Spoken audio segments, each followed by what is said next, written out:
नमस्कार, मैं रिया और आप देख रहे हैं सीमांचल एक्सप्रेस न्यूज नेटवर्क। 31 मार्च बेगूसराय से एक बड़ी खबर, जहां देर शाम अपराधियों ने एक युवक को गोली मारकर हत्या कर दी। इस हत्या के बाद इलाके में सनसनी फैल गई। बेगूसराय पुलिस इस घटना की छानबीन में जुटी हुई है। घटना बेगूसराय जिले के सिंघौल थाना क्षेत्र की है, जहां नागदाह गाँव में बेखौफ अपराधियों एक युवक को गोली मारकर हत्या कर दी है।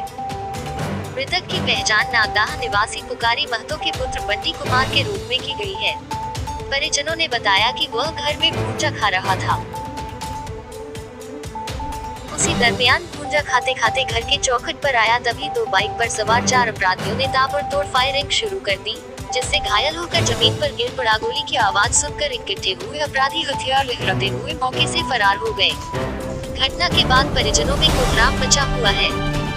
दो बाइक पर सवार 4 अपराधियों ने 31 मार्च शाम घर पर चढ़कर गोली मारकर हत्या कर दी। गोली लगने के बाद बंटी वहीं पर खून से लथपथ होकर गिर पड़ा। परिजनों ने आनन फानन में इलाज के लिए बेगूसराय सदर अस्पताल में लाया, जहां डॉक्टरों ने उसे मृत घोषित कर दिया। घटनास्थल पर मौजूद लोगों ने पकड़ने का भी प्रयास किया, लेकिन अपराधी फायर करते हुए वहां से फरार हो गए।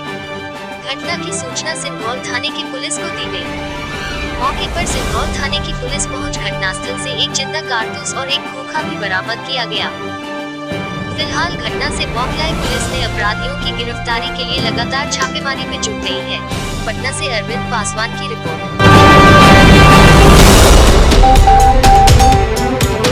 पटना, बिहार सरकार सीएम नीतीश कुमार की कैबिनेट की बैठक खत्म हो गई है। बैठक में कुल 35 एजेंडों पर मुहर लगी है। मंत्रिपरिषद की इस अहम बैठक में नौकरी का पिटारा खुला है। राज्य के विभिन्न विभागों में हजारों पदों पर बहाली की स्वीकृति मिली है। गृह विभाग और स्वास्थ्य विभाग के अलावा पटना मेट्रो में भी बहाली की स्वीकृति मिली है।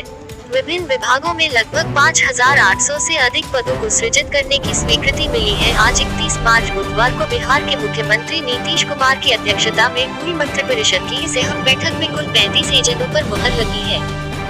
गृह विभाग में खाली पड़े 218 पदों को भरने की स्वीकृति मिली है। आपराधिक घटनाओं की जांच को जल्द से जल्द पूरा करने के लिए राजपत्रित और अराजपत्रित कोटि के कुल 218 पदों की स्वीकृति मिली है।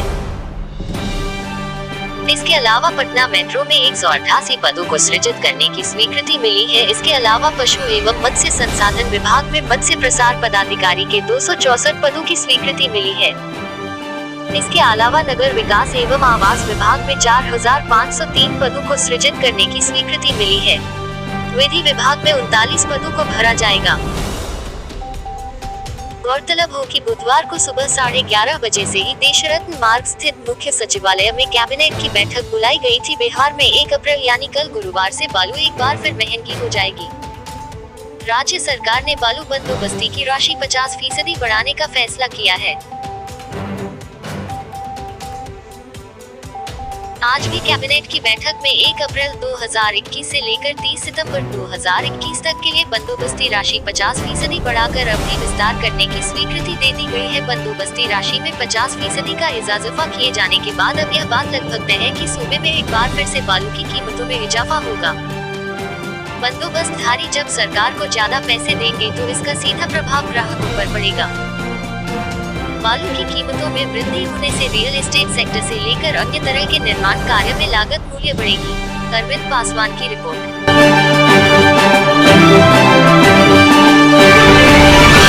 पिपराही थाना क्षेत्र के माधोपुर गांव में चाकू मारकर 20 वर्षीय युवक की हत्या कर दी गई। मृतक की पहचान माधोपुर गांव निवासी डॉक्टर उपेंद्र सिंह के पुत्र पिंकू सिंह के रूप में की गई है।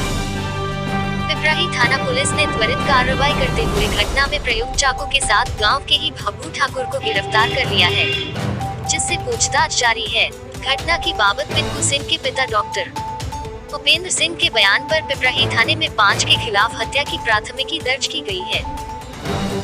प्रशिक्षु डीएसपी सह पिपराही थाना अध्यक्ष साकेत कुमार ने बताया कि दर्ज प्राथमिकी के आधार पर एक को गिरफ्तार कर लिया गया है, वहीं अन्य की तलाश में छापेमारी जारी है। बताते चले कि होली के दौरान सोमवार की शाम पिंकू सिंह का गांव के कुछ युवकों के साथ विवाद हुआ था। मामला मारपीट तक पहुंच गया। इस दौरान भब्बू ठाकुर समेत 5 लोगों ने मिलकर पहले पिंकू सिंह की बेरहमी से पिटाई की गई। वहीं चाकू मारकर गंभीर रूप से जख्मी कर दिया गया। पेट समेत शरीर के कई हिस्सों से प्रहार कर पिंकू सिंह को हत्या कर आरोपित भाग निकले। स्वजनों द्वारा इलाज के लिए स्थानीय अस्पताल में भर्ती कराया गया, जहां उसकी गंभीर स्थिति को देखते हुए चिकित्सक ने एसकेएमसीएच रेफर कर दिया।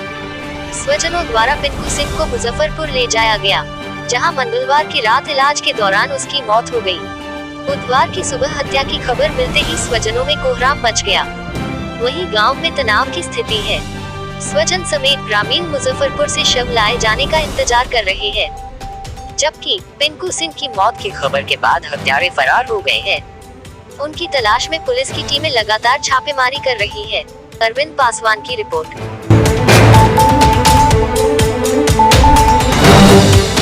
नई दिल्ली। दिल्ली के सफदरजंग अस्पताल में बुधवार सुबह आईसीयू वार्ड में भीषण आग लग गई। हालांकि इस हादसे में किसी के हताहत होने की खबर नहीं है और सभी 50 मरीजों को दूसरे वार्ड में सुरक्षित शिफ्ट कर दिया गया है।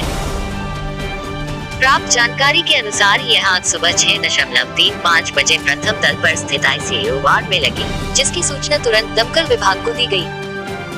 सूचना मिलते ही दमकल की 9 गाड़ियां मौके पर पहुंची और घंटों की मशक्कत के बाद आग पर काबू पाया।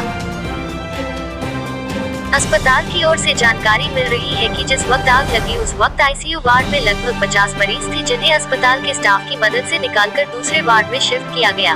संजय कुमार की रिपोर्ट।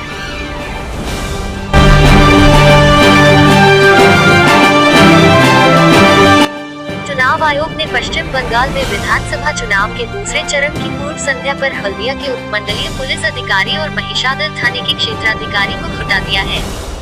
साथ ही पूर्वी मेदिनीपुर के निर्वाचन अधिकारी का भी तबादला कर दिया है। आधिकारिक सूत्रों ने बताया कि हल्दिया के उपमंडलीय पुलिस अधिकारी वरुण वैद्य को तत्काल प्रभाव से हटा दिया गया है। उनके स्थान पर उत्तम मित्रा को भेजा गया है। श्री वैद्य को चुनाव से जुड़ी ड्यूटी पर लगाया जा सकता है। महिषादल थाने के क्षेत्राधिकारी विचित्र विकास राय का भी तबादला कर दिया गया है। उनकी जगह पर जलपाईगुड़ी के क्षेत्राधिकारी सिरसेंदु दास को महिषादल थाने का प्रभारी बनाया गया है। इन अधिकारियों के तबादले चुनाव आयोग के विशेष पर्यवेक्षक विवेक दुबे की अनुशंसा पर किए गए हैं। विपक्षी दल इन दोनों अधिकारियों पर पक्षपाती गतिविधियों के आरोप लगाते हुए इनके तबादले की कई महीनों से मांग कर रहे थे। पश्चिम बंगाल में पूर्वी और पश्चिमी मेदिनीपुर, बांकुरा और दक्षिण 24 परगना जिलों में दूसरे चरण में 1 अप्रैल को 30 विधानसभा क्षेत्रों में वोट डाले जाएंगे। आयोग ने बेलीगुंडी विधानसभा सीट के निर्वाचन अधिकारी अरिंदम मणि के तबादले के भी आदेश जारी किए हैं। तमाम छोटी बड़ी खबरों के लिए बने रहिए हमारे साथ, देखते रहिए सीमांचल एक्सप्रेस न्यूज नेटवर्क।